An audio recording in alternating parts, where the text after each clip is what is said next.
पेट सफा तो हर रोग दफा। हरिद्वार में आगामी शादी कांवड़ यात्रा को लेकर तैयारी, मेला और तीर्थ यात्रियों की सुविधा को लेकर हुई बैठक और जिलाधिकारी ने अधिकारियों को दिए निर्देश। पूर्व सीएम भगत सिंह कोश्यारी का स्वागत, जौलीग्रांट एयरपोर्ट पर हुआ भव्य स्वागत। पद्म भूषण अवार्ड के लिए भगत कोश्यारी हुए नामित।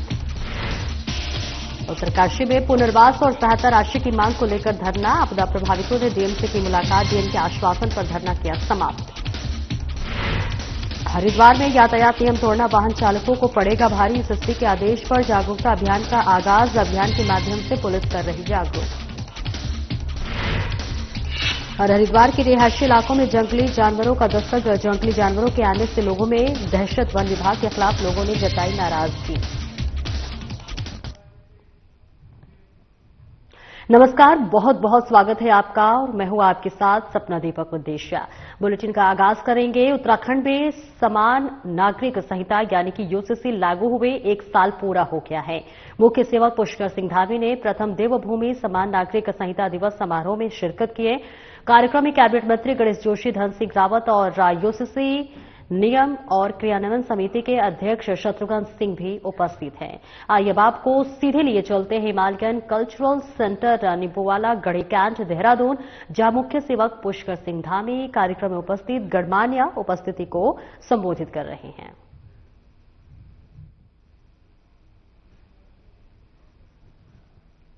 सदैव समरसता और समानता की रही है। भगवान श्री कृष्ण ने गीता में कहा है, सम्मोहम सर्वभूतेषु न मे द्वेषेत् न प्रिय, अर्थात मैं सभी प्राणियों से उनके प्रति एक समान भाव रखता हूं, न किसी का शत्रु हूं और न किसी के प्रति में पक्षपात करता हूं।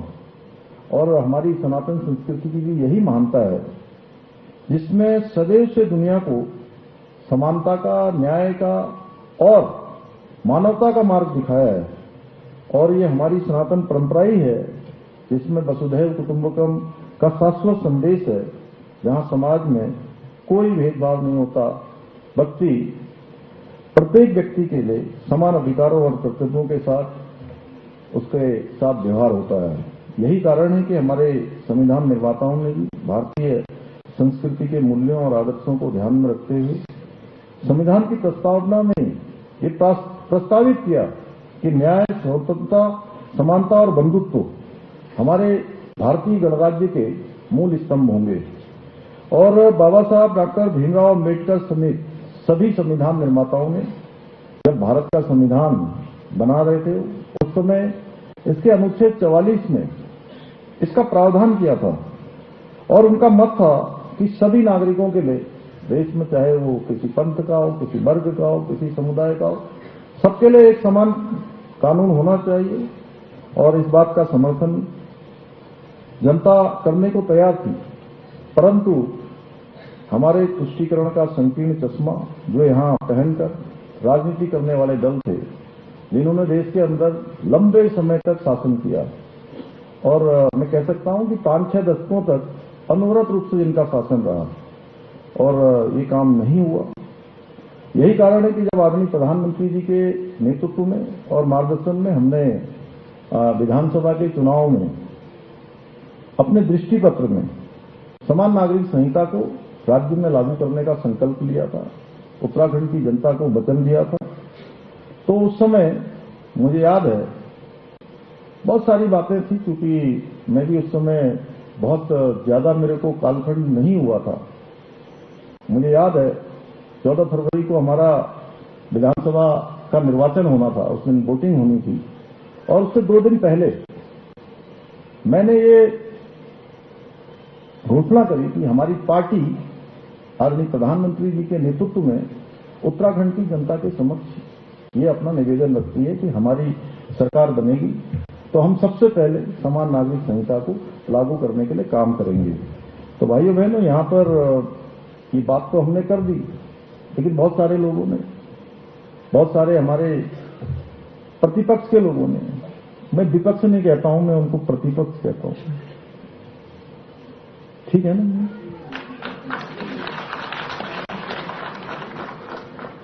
प्रतिपक्ष के लोगों ने हमारा बड़ा मजाक उड़ाया जी। और उस समय किसी को विश्वास नहीं था। कहते अरे भाई, आपने वचन तो दे दिया, घोषणा तो कर दी, संकल्प तो रख दिया, जनता से अपना निवेदन तो कर लिया, लेकिन यहां तो परिपाटी नहीं है धंधा, ये तो परिपाटी नहीं है। कभी मजाक उड़ा रहे थे, कह रहे थे कि जो है थोड़े दिन के हो भैया, फिर उसके बाद जो है तुमने भी उसी लाइन में लगे जाना, एक क्लब बन रहा है तुम्हारे यहाँ, उस क्लब में मुझे भी शामिल कर लिया था। अब मैं क्या करता, लेकिन मेरे मन में दृढ़ विश्वास था।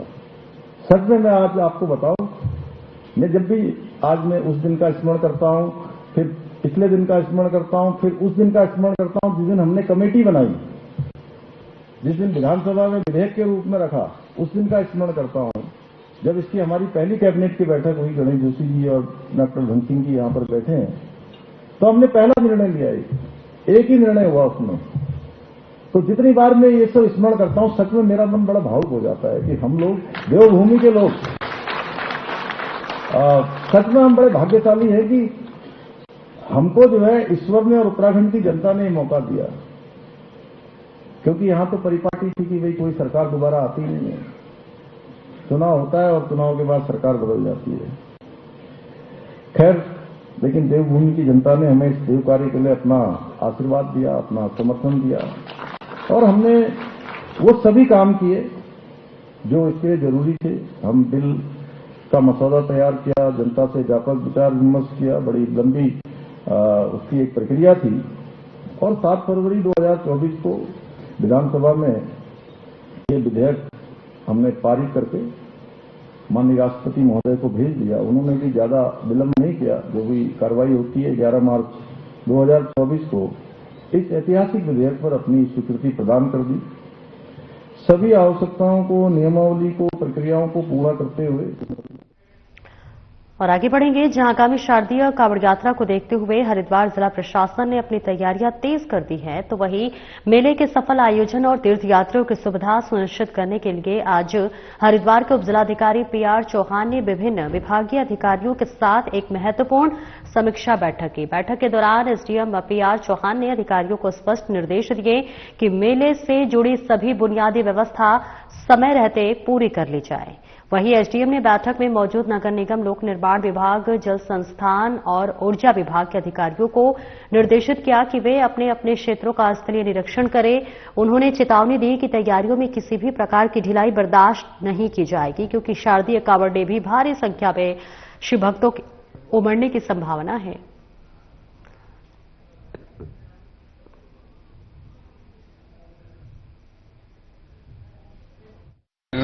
मेले को कराया जाना है और क्या क्या व्यवस्थाएं कराई जानी है, वो सब आज बैठक में तय किया गया है।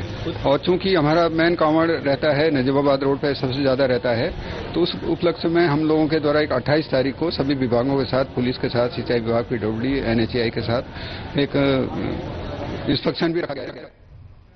आदर्श औद्योगिक स्वायत्ता सहकारिता डोईवाला की संस्थापक अध्यक्ष आशा कोठारी और सचिव हरीश कोठारी के नेतृत्व में जौलीग्रांट एयरपोर्ट पर पूर्व सीएम और महाराष्ट्र के पूर्व राज्यपाल भगत सिंह कोश्यारी को पद्म भूषण अवार्ड के लिए नामित किए जाने पर पुष्पगुच्छ और शॉल उड़ाकर नागरिक अभिनंदन किया गया। इस अवसर पर अध्यक्ष आशा कोठारी ने कहा कि पूर्व सीएम भगत सिंह कोश्यारी का पद्म भूषण के लिए चयन उत्तराखंड के प्रत्येक नागरिक के लिए गर्व का विषय है। उनके लंबे राजनीतिक अनुभव और समाज सेवा के प्रति समर्पण को यह उचित सम्मान मिला है।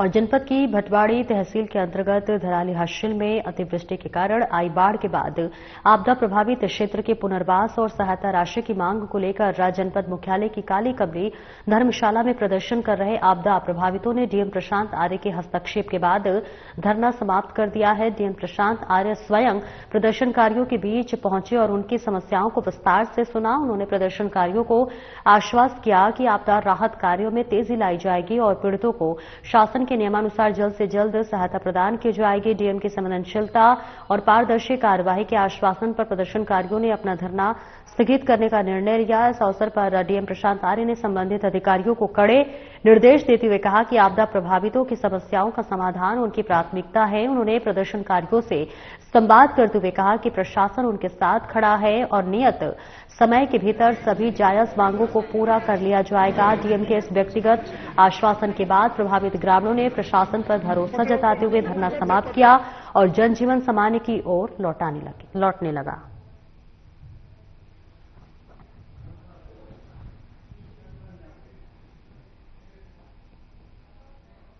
और धर्मनगरी की सड़कों पर नियम तोड़ना वाहन चालकों को भारी पड़ सकता है। सुरक्षा माह के तहत एसएसपी प्रवींद्र डोभाल के कुशल निर्देशन में यातायात पुलिस ने एक बड़े जागरूकता अभियान का आगाज किया है। सड़क सुरक्षा ही असली देशभक्ति है के मूल मंत्र के साथ पुलिस की टीमों ने शहर के व्यवस्थम इलाके में लाउडस्पीकर के माध्यम से सुरक्षा को संदेश दिया। यातायात पुलिस टीम ने हर की पैड़ी से लेकर शहर की बड़ी पार्किंगों तक एक बृहद अभियान चलाया। इस दौरान पुलिस ने न केवल ट्रैफिक नियमों की जानकारी दी बल्कि प्रेरक स्लोगन के जरिए लोगों के दिलो दिमाग पर सुरक्षा की छाप भी छोड़ी। भीड़भाड़ वाले इलाकों में पुलिस ने लाउडस्पीकर्स का प्रभावी उपयोग करते हुए वाहन चालकों को हेलमेट पहनाए, सीट बेल्ट लगाने और लेन ड्राइविंग की महत्व को समझाया। पुलिस का उद्देश्य केवल चालान काटना नहीं बल्कि आम जनमानस और बाहर से आने वाले श्रद्धालुओं के भीतर जिम्मेदारी का भाव जगाना है। हरिद्वार पुलिस का साफ संदेश है कि परवाही न केवल आपके परिवार बल्कि दूसरों के लिए भी घातक हो सकती है। नियम पालन ही जीवन की सुरक्षा है।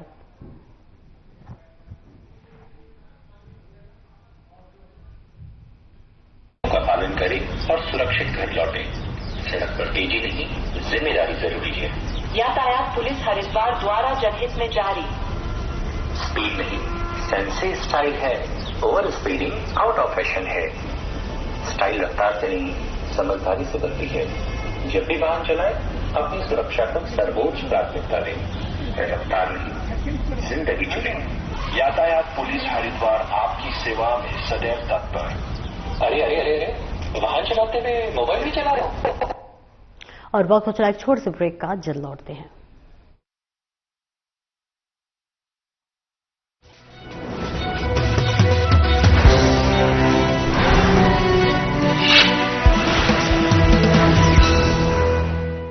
प्रधानमंत्री नरेंद्र मोदी के मार्गदर्शन और मुख्यमंत्री पुष्कर सिंह धामी के कुशल नेतृत्व में रोजगार की दिशा में तय हुए हैं नए आयाम और बन रही है सशक्त और आत्मनिर्भर उत्तराखंड की पहचान। राज्य सरकार ने युवाओं, महिलाओं और भूतपूर्व सैनिकों को रोजगार से जोड़ने, कौशल विकास करने, सरकारी और निजी संस्थानों में नौकरी के अवसर उपलब्ध कराने की दिशा में कदम बढ़ाए हैं।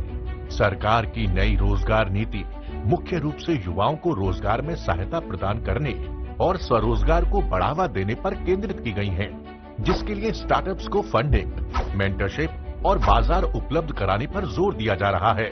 महिलाओं को स्वरोजगार से जोड़ने के लिए मौन पालन, एप्पल मिशन और बागवानी के लिए हर ब्लॉक में 200 व्यक्तियों को प्रशिक्षण देने का निर्णय लिया गया है।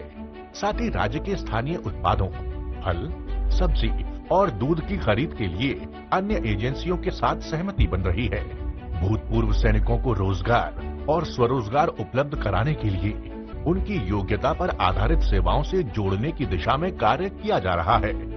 ये मुख्यमंत्री श्री पुष्कर सिंह धामी के कुशल नेतृत्व का ही परिणाम है कि उत्तराखंड स्टार्टअप रैंकिंग में देश के टॉप राज्यों में शामिल है और लीडर कैटेगरी में गिना जा रहा है।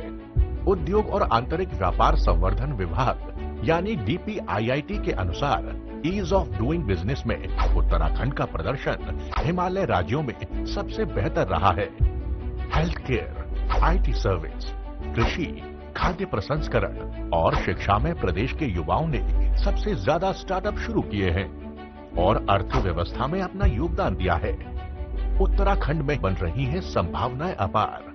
कुशल नेतृत्व से खुले हैं रोजगार के द्वार।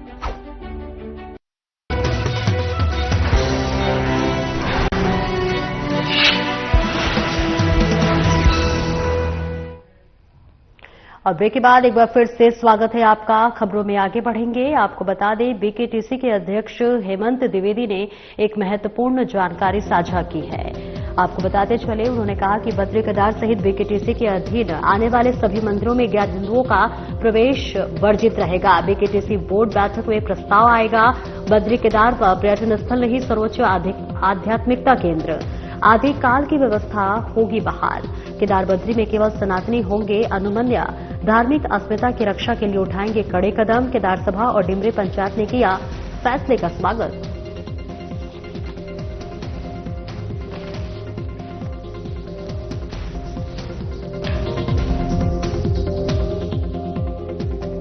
देखिए, जहां तक गैर हिंदुओं का धार्मिक स्थलों में प्रवेश की बात है, तो मैं आपको कहना चाहता हूं कि श्री केदारनाथ जी और बद्रीनाथ जी धाम कोई पर्यटक स्थल नहीं है, बल्कि एक सनातन परंपराओं का सर्वोच्च आध्यात्मिक केंद्र है। यहां प्रवेश का प्रश्न नागरिक का अधिकार नहीं, बल्कि धार्मिक आस्था और परंपराओं का है। आदि शंकराचार्य जी इस पूरी व्यवस्था को बनाते गए थे और ये आदिकाल से ये व्यवस्था चली आ रही है। उसी का पालन हम लोग कर रहे हैं और समय समय पर लोगों की लंबे समय से ये मांग रही है कि जो हमारे धार्मिक स्थल हैं, जो हमारे इस तरह के जो बड़े धाम हैं, इन स्थलों पर जो है कि गैर हिंदुओं को प्रवेश जो है कि वर्जित होना चाहिए। और हमारे जो हक हकूकदारी है, हमारे जो केदार सभा है, हमारी डिमर पंचायत है, चाहे यमुनोत्री हो, गंगोत्री हो, स्थानीय हक हकूकदारी हो, सबने इस बात का स्वागत किया और ये माना है कि जिस तरह का आपने देखा कि कुछ समय से यहाँ पर एक माहौल को खराब करने का प्रयास किया गया है, तो लोगों ने इस पर कहा है कि सभी जो हमारे जो स्थल हैं, जो धार्मिक स्थल हैं, उन पर जो है कि ये पूर्णतः गैर हिंदुओं को प्रवेश वर्जित होना चाहिए। और जहां तक गैर हिंदुओं में मेरा मानना है, गैर हिंदुओं में वो सब लोग हैं जो भी सनातन धर्म को मानने वाले हैं, जो अनुयायी हैं, जो सनातन धर्म पर विश्वास रखते हैं, अपने धार्मिक स्थलों पर अपना विश्वास रखते हैं, भगवान पर आस्था रखते हैं, उन सबका स्वागत है। और जो इन सनातन धर्मों को परंपराओं का पालन नहीं करते हैं, उनके लिए ये प्रतिबंधित है। अल्मोड़ा अग्निशमन दल की त्वरित कार्रवाई से एक बड़ा हादसा टल गया। उदयशंकर नाट्य अकादमी के पास जंगल में लगी भीषण आग को रिहायशी इलाके तक पहुंचने से पहले ही बुझा दिया गया। आपको बता दें, फायर स्टेशन अल्मोड़ा को सूचना मिली कि उदयशंकर नाट्य अकादमी के पास स्थित जंगल में अचानक आग लग गई है। चूंकि यह क्षेत्र सांस्कृतिक दृष्टि से महत्वपूर्ण है और आसपास आबादी भी है, इसलिए सूचना मिलने पर ही फायर सर्विस यूनिट बिना देरी किए घटनास्थल के लिए रवाना हुई है। फायर यूनिट ने मौके पर पहुंचकर स्थिति का जायजा लिया और तुरंत मोर्चा संभाला। टीम ने मोटर फायर इंजन से पंपिंग शुरू की और एक होस ड्रिल की मदद से आग पर पानी की बौछार के साथ जवानों ने पीट कर आग को फैलने से रोका। कड़ी मशक्कत के बाद आग को पूरी तरह से बुझा दिया गया, जिससे आसपास की वन संपदा और अकादमी के भवन को कोई नुकसान नहीं पहुंचा। वन विभाग और अग्निशमन दल ने स्थानीय निवासियों से अपील की है कि सूखे पत्तों और तेज हवाओं के मौसम में आग के प्रति विशेष सावधानी बरतें और किसी भी अप्रिय घटना की सूचना तत्काल विभाग को दें।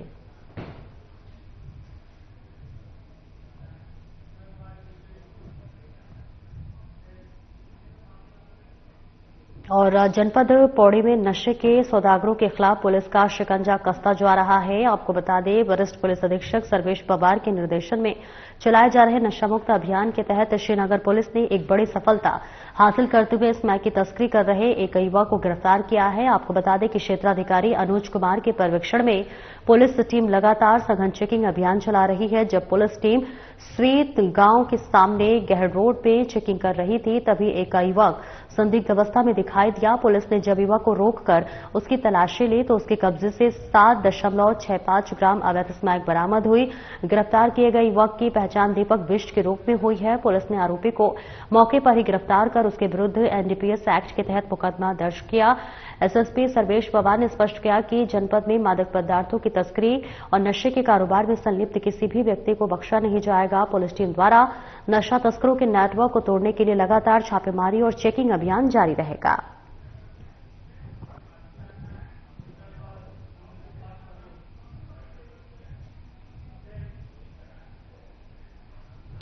और रानीपुर के सलेमपुर स्थित भाईचारा ढाबा पर खाने के विवाद से इतना तूल पकड़ लिया है कि दो पक्ष आपस में भिड़ गए।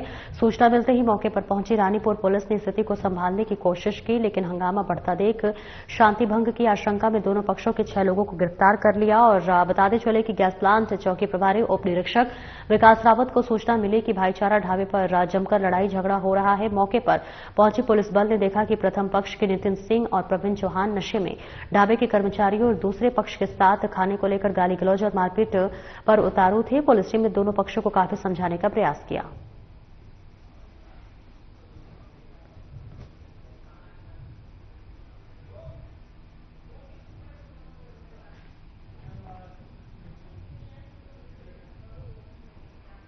उत्तराखंड के पर्वतीय क्षेत्रों में मानव वन्यजीव संघर्ष थमने का नाम नहीं ले रहा है। पौड़ी जनपद के अंतर्गत आने वाले वन क्षेत्र में एक हाथी ने बुजुर्ग पर हमला कर उन्हें मौत के घाट उतार दिया। इस घटना के बाद से पूरे इलाके में दहशत का माहौल है और ग्रामीणों में वन विभाग के खिलाफ भारी रोष व्याप्त है। आपको बता दें कि क्षेत्र के एक बुजुर्ग ग्रामीण रोजमर्रा की तरह पास के जंगल में सूखी लकड़ियां बिनने गए थे। इसी दौरान वहां पहले से मौजूद एक हाथी ने उन पर अचानक हमला बोल दिया। हाथी इतना आक्रामक था कि बुजुर्ग को संभलने तक का मौका नहीं मिला। हाथी के हमले से बुजुर्ग की मौके पर ही दर्दनाक मौत हो गई।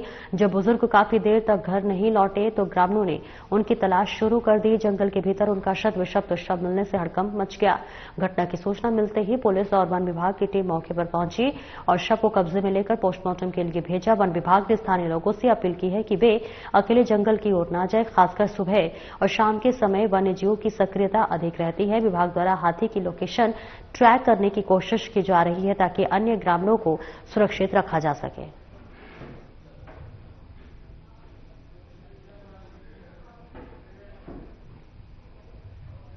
धर्मनगरी के रिहायशी इलाकों में जंगली जानवरों की दस्तक ने स्थानीय लोगों की रातों की नींद उड़ा दी है। शिवालिक नगर के पास स्थित रामधाम कॉलोनी में देर रात तक एक गुलदार खुलेआम घूमता दिखाई दिया।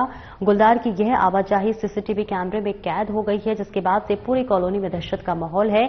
वायरल हो रहे सीसीटीवी फुटेज में साफ देखा जा सकता है कि देर रात गुलदार जंगली शिकारी कुत्तों का पीछा करते हुए रिहायशी इलाके में दाखिल हुआ।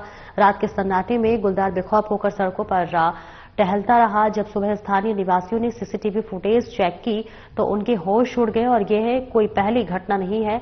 स्थानीय निवासियों के अनुसार 2 दिन पहले भी सुबह की सैर पर निकले लोगों का सामना इस गुलदार से हुआ था। बार बार रिहायशी इलाकों में गुलदार के आने से लोग अब घरों से बाहर निकलने में डर रहे हैं। बच्चों और बुजुर्गों की सुरक्षा को लेकर परिजन बेहद चिंतित हैं। स्थानीय निवासियों का कहना है कि अगर वन विभाग ने जल्द ही गुलदार को नहीं पकड़ा तो कोई बड़ी घटना घट सकती है।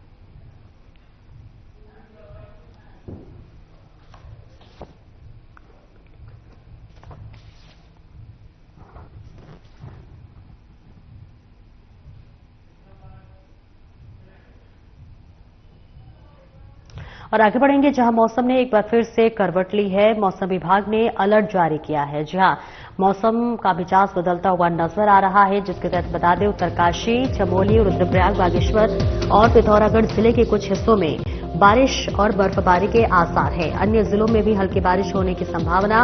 आकाशीय बिजली चमकने की आशंका। केदारनाथ धाम सहित ऊंची चोटियों पर हुई बर्फबारी। केदारनाथ में बर्फबारी के चलते पूरी घाट में चल रही बर्फीली हवाएं। निचले इलाकों में भी सुबह और शाम के समय कड़ाके की ठंड। तापमान में दर्ज हुई गिरावट। पहाड़ से मैदान तक ठंड का प्रकोप। ऑरेंज अलर्ट के चलते देहरादून, अल्मोड़ा सहित कई जनपदों में सभी स्कूल बंद। भारी बारिश और बर्फबारी की चेतावनी के बाद जिला प्रशासन अलर्ट। प्रशासन ने लोगों से सतर्क रहने की अपील की।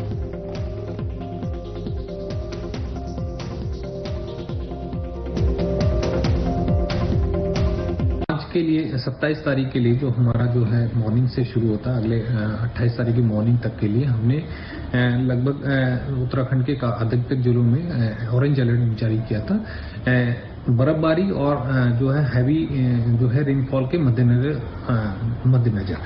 तो इसमें हमारे को ऐसा आशंका बन रहा था कि ये हमारी एक एक्टिविटी रात में शुरू हो जाएगी, लेकिन ये सिस्टम थोड़ा स्टेगनेंट हो गया रात में, तो रात में सिस्टम नहीं है। लेकिन अभी जो है जैसे कि हमें अभी भी खबर मिली है कि पहाड़ी जनपदों में जो है खासतौर से उत्तरकाशी वाले एरिया में, चमोली के एरिया में हमारे को जो है पहाड़ी कुछ जगहों पे बारिश और बर्फबारी देखने को शुरू हो गई है। और मैदानी इलाकों में जहां तक उधम सिंह नगर, देहरादून, हरिद्वार वाले जनपद है, उसको हमारे को आफ्टरनून तक ये एक्टिविटी देखने को मिल सकती है, जहां पे बारिश की संभावना बनी हुई है। तो ये एक्टिविटी हमको आज जो है अगले दिन कल जो है 10-11 बजे तक ऐसा बन रहा है कि 11-12 बजे तक activity most of the places में खत्म हो जाएगा और फिर हल्का फुल्का जो बारिश और स्नोफॉल है वो हायर रीचेस पे ही देखने को मिल सकता है। तो ये एक्टिविटी हमारे को ऐसा उम्मीद बन रहा है कि अगले 2-3 दिन तक देखने को मिल सकती है। उसके बाद 30-31 तारीख में एक और पश्चिम विक्षोभ आ रहा है, उसका असर हमारे यहाँ 1 और 2 तारीख को देखने को मिल सकता है। उसमें हल्की से मध्यम दर्जे की बारिश और हायर रीचेस पे जो है हमारे को 2800 मीटर से ऊंचाई वाले इलाकों में बर्फबारी देखने को मिल सकती है, लेकिन उतना एक्टिविटी नहीं होगा, इतना इंटेंस एक्टिविटी नहीं होगा जैसे कि पिछले 23 तारीख में हमारे को देखने को मिला था। तो ये एक्टिविटी धीरे धीरे कम हो जाएगी। तो इसके लिए जो जैसे मैंने बताया कि इसके साथ साथ जो अभी सिस्टम चल रहा है इसके में अगले 24 घंटे के लिए हमने हाई विंड स्पीड की वार्निंग भी जारी किया है। 40 से 50 किलोमीटर की स्पीड की तेज हवाएं भी चल सकती हैं जैसे जो सिस्टम नजर आ रहा है। तो अभी यही हमने जो है अभी इसको बंद कर दिया। फिलहाल इस बुलेटिन में इतना ही। नमस्कार।